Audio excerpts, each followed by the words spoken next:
In this video, I'll show you how to set up your Wavlink AERIAL AC1200 dual band range extender quickly and easily using the WPS button. This method is the fastest way to extend your Wi-Fi coverage without entering any passwords. Let's get started.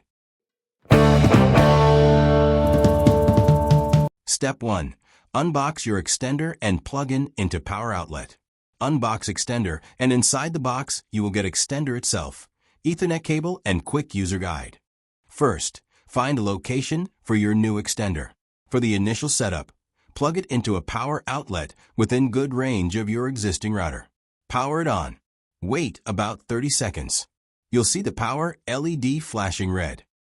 Step 3. Press WPS button on router.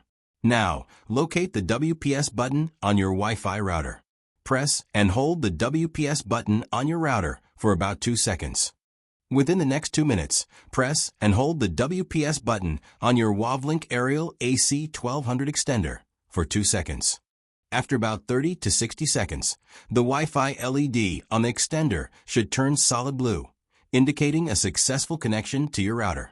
Grab your phone or laptop and go to Wi-Fi, and you'll get a new SSID name, same as your home Wi-Fi followed by EXD.